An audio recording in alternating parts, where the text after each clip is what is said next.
മുഖ്യമന്ത്രിയായി V D Satheesan വന്ന സമയത്ത് ഓരോ കാര്യങ്ങൾ പ്രതിപക്ഷത്തിരുന്നപ്പോൾ പറഞ്ഞത്, അതിനെപ്പറ്റി ചോദിച്ചപ്പോൾ വാക്ക് പറഞ്ഞാൽ വാക്കെന്നാണ്, വാക്കല്ലേ അത് നടപ്പാവുമെന്നാണ് പറഞ്ഞത്.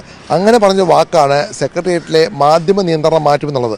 എല്ലാ മാധ്യമ പ്രവർത്തകരെയും കടത്തിവിടുന്ന പോലുമല്ല, അക്രഡിറ്റേഷനുള്ള മാധ്യമ പ്രവർത്തകർക്ക് പ്രവേശിക്കാൻ ആരുടെയും അനുമതിക്ക് വേണ്ടി കാത്തു നിൽക്കേണ്ട, ആരുടെയും കാല് പിടിക്കേണ്ടതെന്നാണ് അന്ന് UDF പറഞ്ഞത്. എന്നാൽ UDF സർക്കാർ അധികാരത്തിൽ വന്നു. ആദ്യത്തെ ഒരാഴ്ചത്തെ 2 ആഴ്ചത്തെയൊക്കെ ആവേശമൊക്കെ കഴിഞ്ഞു. അതിനുശേഷം ഇപ്പോൾ വീണ്ടും ആ മാധ്യമ നിയന്ത്രണം, പിണറായി വിജയൻ സർക്കാർ എന്താണോ നടപ്പാക്കിയത് ആ മാധ്യമ നിയന്ത്രണം കൊണ്ടുവന്നിരിക്കുകയാണ്. അപ്പം അക്രഡിറ്റേഷനുള്ള മാധ്യമപ്രവർത്തകർക്ക് പോലും ഞാൻ നിൽക്കുന്ന ഈ ഒരു കണ്ടോൺമെൻറ്റ് ഗേറ്റ്, സെക്രട്ടേറിയറ്റിലെ ഗേറ്റാണ്, ആ ഗേറ്റ് കടന്ന് അകത്തേക്ക് പോകണമെങ്കിൽ കൃത്യമായിട്ടുള്ള ഉദ്യോഗസ്ഥരുടെ അനുമതി വേണം. ഏത് വകുപ്പിലേക്കാണോ പോകേണ്ടത് ആ വകുപ്പിൽ നിന്നുള്ള അനുമതിയോടുകൂടി മാത്രമേ കടന്നു പോകാൻ കഴിയൂ എന്നുള്ള യാഥാർത്ഥ്യമാണ് ഇപ്പോൾ വരുന്നത്.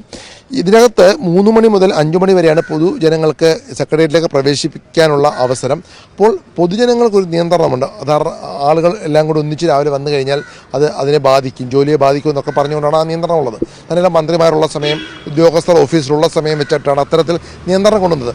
ആ നിയന്ത്രണം മറയാക്കിയാണ് മാധ്യമപ്രവർത്തകരെ നിയന്ത്രിക്കുന്നത്. കാരണം മാധ്യമപ്രവർത്തകർ അകത്തേക്ക് പോയി കഴിഞ്ഞാൽ ഏതെങ്കിലുമൊക്കെ ഉദ്യോഗസ്ഥരെ കണ്ടു കഴിഞ്ഞാൽ എന്തെങ്കിലുമൊക്കെ രേഖകളോ എന്തെങ്കിലുമൊക്കെ സർക്കാരിൻ്റെ പ്രവർത്തനങ്ങളെ സംബന്ധിച്ച് പുറത്തു വരേണ്ട കാര്യങ്ങളൊക്കെ അവർ കൊടുത്തു കഴിഞ്ഞാൽ, പുറത്ത് വന്നു കഴിഞ്ഞാൽ അത് വലിയ ക്ഷീണവും വിവാദവും ഒക്കെയാണല്ലോ.